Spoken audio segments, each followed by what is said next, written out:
ကျွန်တော်တို့ဟာအဆုံးမရှိတဲ့စူညံတန်တွေကြားမှာရှင်သန်နေထိုင်နေကြရပါတယ်။အရာရာနဲ့အမြဲချိတ်ဆက်နေတဲ့ဆိုပေမဲ့တခါမှမဖြစ်ဘူးလောက်အောင်ကိုအထီးကျန်စိတ်သုံးနေတတ်ကြပါတယ်။ငွေကြေးရှာဖွေမှုအတွက်ကျွန်တော်တို့ရဲ့အချိန်တွေကိုပေးဆက်နေကြရပြီးအဲ့ဒီငွေကြေးတွေကိုပလတ်စတစ်နဲ့ထုတ်ထားတဲ့အစားအစာတွေနဲ့ပြန်လဲကြတယ်။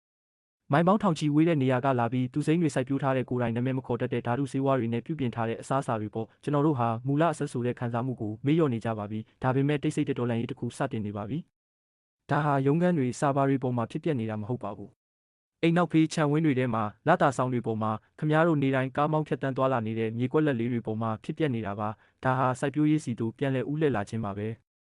စီးပွားဖြစ်စက်မှုလေယာစနစ်ကိုဆိုလိုတာမဟုတ်ပါဘူးကိုပိုင်လွတ်လပ်မှုအတွက်စိုက်ပျိုးခြင်းကိုဆိုလိုတာပါကို့အစာကိုစိုက်စားတယ်ဆိုတာခေတ်သစ်ကဘာကြီးမှာအဆုံးစွန်ဆုံးလွတ်လပ်မှုရယူခြင်းပါပဲမျိုးစေ့တစ်စေ့ကိုစိုက်ပျိုးလိုက်တာနဲ့ခမားဟာမိခိုနေရတဲ့စနစ်ကြီးတွေကနေခြေလန်းတလန်းခွာလိုက်တာပါကိုထောက်ပံ့နိုင်တယ်လို့ကြေညာလိုက်တာပါ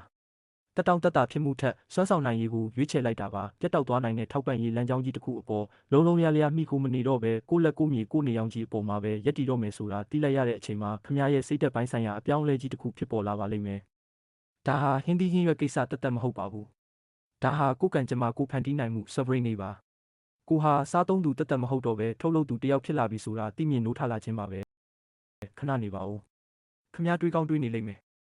ငါမှဧက100လောက်လည်းမြေမရှိဘူးထုံးဆက်လည်းမရှိဘူးလို့လေကောင်းပါတယ်အဲ့ဒါတွေမလိုပါဘူးဒီနေ့ခေတ်ကိုပိုင်စိုက်ပျိုးရေးဆိုတာစက်မှုလုပ်ငန်းကြီးတွေလိုအကြီးကြီးလုပ်ရမှာမဟုတ်ပါဘူးတေချာဂရုစိုက်ဖို့ပဲလိုတာပါအိမ်တွင်းစိုက်ပျိုးရေး micro farming တဘာဝနဲ့အညီစိုက်ပျိုးရေး permaculture တွေလုပ်လို့ရပါတယ်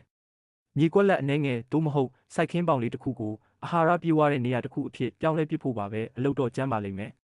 ခါးရီနာမယ်ပိုးမွားတွေကြောင့်အပင်တွေပျက်စီးမယ်မိုးရွာပါစေလို့ကောင်းကင်ကိုမော့ကြည့်ပြီးဆူတောင်းရမယ့်ရက်တွေရှိလာမယ်ဒါပေမဲ့အဲ့ဒီရုန်းကန်ရမှုတွေထဲမှာရုန်းကန်ချင်းလေးတွေကဘယ်တော့မှပေးမစွမ်းနိုင်တဲ့အရာတစ်ခုကိုခမားတွေ့ရလိမ့်မယ်အဲ့ဒါကတော့ဘဝရည်မှန်းချက် purpose ပါပဲတဘာဝတရားနဲ့မိဖက်ဖြစ်မှုကိုရှာဖွေတွေ့ရှိပါလိမ့်မယ်ကြာရှုံးနေဆိုတာလုပ်ငန်းခွင်ကစုပ်ယုပ်မှုတစ်ခုမဟုတ်ဘဲနောက်တရားဒီအောင်မြင်ဖို့အတွက်မြေဆွေး compost တစ်ခုဖြစ်တယ်ဆိုတာသင်ယူရပါလိမ့်မယ်ပြီးတော့ရိတ်သိမ်းချိန်ရောက်လာမယ်လွန်ခဲ့တဲ့9မိနစ်ကမှအပင်ပေါ်ကခူးလာတဲ့ခရမ်းကျင်သီးတစ်လုံးရဲ့အရသာမျိုးဘယ်နေရာမှမရှိပါဘူးကိုယ်တိုင်ပင်ပန်းစိုက်ပျိုးထားတဲ့အရာတွေနဲ့ပြည့်နေတဲ့ထမင်းဝိုင်းတစ်ခုမှာထိုင်စားရတာလောက်ကျဉ်းတဲ့စရာကောင်းတာဘာမှမရှိပါဘူးဒါဟာခမားရဲ့စိတ်ကိုတည်ငြိမ်စေပါတယ်အရာရာမြန်ဆန်လွန်းတဲ့ခေတ်သစ်စိတ်ဖိစီးမှုတွေကိုကုစားပေးပါတယ်မြေကြီးကခမားကိုတဘာဝတရားရဲ့အရှိန်ဟုန်တိုင်းဖြည်းဖြည်းမှန်မှန်သွားတတ်အောင်သင်ပေးပါလိမ့်မယ်ဒီနေ့ချက်ချင်းကြီးခမားဘဝတစ်ခုလုံးကိုပြောင်းလဲပစ်ဖို့မလိုပါဘူးဒါပေမဲ့ခမားရဲ့မနှက်ဖြန်ကိုတော့ပြောင်းလဲနိုင်ပါတယ်မျိုးစေ့တွေဝင်လိုက်ပါမြေစီလွှာပြင်ဆင်ပါကိုယ်တိုင်ဝင်လုပ်ပါခမားရဲ့လွတ်လပ်မှုကိုပြန်လည်ရယူလိုက်ပါ